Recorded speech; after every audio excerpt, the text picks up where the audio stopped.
देखिए पिछले 24 घंटों में हिमाचल प्रदेश में कहीं भी रेनफॉल रिपोर्ट नहीं की गई है और अगर आने वाले दिनों की बात करते हैं तो अगले 3 दिनों में हमारे पास लगभग स्कैटर्ड कैटेगरी में रेनफॉल होने के चांसेस हैं। आप कह सकते हैं कि 50% के आसपास इस क्षेत्रों में लाइट रेनफॉल होने के ही चांसेस हैं। एक दो जगह पर मॉडरेट कैटेगरी की रेनफॉल हो सकती है। और अगर वार्निंग की बात करते हैं तो आज और कल 27 और 28 तारीख के लिए हेल स्टॉर्म की ऑरेंज अलर्ट हमने जारी किया हुआ है। एक दो जगह पर हिमाचल प्रदेश में हेल स्टॉर्म होने के चांसेस हैं। साथ ही अगर बात करते हैं थंडर स्टॉर्म लाइटनिंग की तो उसके लिए येलो कलर में वार्निंग जारी की गई। मतलब पूरे हफ्ते में हमारे पास इक्का दुक्का स्टेशनों पर आती रहेगी और तेज हवाएं जिनकी स्पीड लगभग 50 से 60 किलोमीटर पर आवर है वो भी हिमाचल प्रदेश में चलेगी। और जो रेनफॉल एक्टिविटी है वो देखेंगे कि 29 तारीख के बाद फिर से उसमें बढ़ने के चांसेस हैं और हिमाचल प्रदेश में लगभग कह सकते हैं कि 75% के आसपास इस स्टेशनों में रेनफॉल होगी, जो भी मोस्टली लाइट से मॉडरेट कैटेगरी की रेन में होगी। अभी तक सर कितनी रेनफॉल जो है रिपोर्ट की गई? अभी तक हम हिमाचल प्रदेश में मई के महीने में 54 mm रेनफॉल रिपोर्ट की गई है और जो नॉर्मल रेनफॉल होती है वो 56 mm होती है।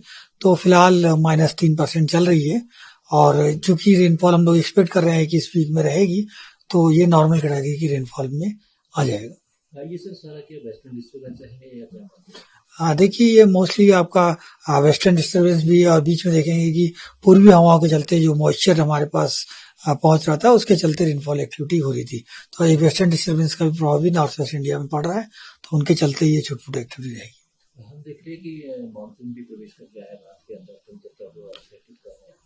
देखिए जो मानसून है वो साउथ इंडिया कई पार्ट्स में प्रवेश कर चुका है और नॉर्थ ईस्टर्न स्टेट्स में भी कवर कर चुका है और हिमाचल प्रदेश के लिए भी थोड़ा सा अपडेट के लिए आपको वेट करना पड़ेगा। और जैसे नॉर्मल डेट हम लोग जानते हैं कि जो है कि 24 जून होती है हिमाचल प्रदेश के लिए, तो उसके थोड़ा पहले भी आ सकता है क्योंकि इस बार जो है हमारे पास जो नॉर्मल डेट से पहले आया है, लेकिन फिलहाल अभी अपडेट के लिए वेट करना पड़ेगा। ऐसा क्या कारण मानते हैं कि इस बार मानसून समय से पहले ही? देखिए ये जो है ना हमारे पास समय से जो पहले आया हुआ है तो ये सम टाइम ऐसा सिचुएशन बन जाता है, वेदर कंडीशन ऐसी बन जाती है, जो विंड फ्लो आपका बनता है, जो क्रॉस इक्वेटोरियल फ्लो है तो उसके चलते इस तरह से आ सकता है। तो ये नॉर्मल रेंज में ही है हमारे पास। किस तरह रहने वाला है? फिलहाल तो नॉर्मल रहने के चांसेस है। तापमान की बात की देखिए हिमाचल प्रदेश में जो टेम्परेचर है, आप शिमला के आसपास के एरिया का देखेंगे तो नॉर्मल टेम्परेचर मैक्सिमम टेम्परेचर लगभग 25.5 डिग्री के आसपास होना चाहिए और ये लगभग कल देखेंगे 26 डिग्री के आसपास आया है और आज थोड़ी सी इसमें गिरावट होने के चांसेस हैं।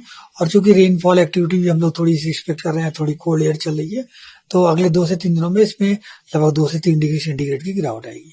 जो आपने वार्निंग इशू की है कितने जिलों के लिए की गई है और कब तक के लिए, किस चीज के लिए? देखिए मुख्यतः हेल स्टॉर्म के लिए की गई है, जैसे कांगड़ा डिस्ट्रिक्ट है, कुल्लू डिस्ट्रिक्ट है और इन डिस्ट्रिक्ट के आसपास हेल स्टॉर्म हो सकता है तो यहाँ के लिए ऑरेंज अलर्ट जारी किया गया है। बाकी थंडर स्टॉर्म लाइटनिंग है तो छुटपुट ही रहेगा हमारे पास, लेकिन अगले 4 से 5 दिनों तक रहने के चांसेस है तो इसके लिए येलो कलर में ही वार्निंग जारी की गई है।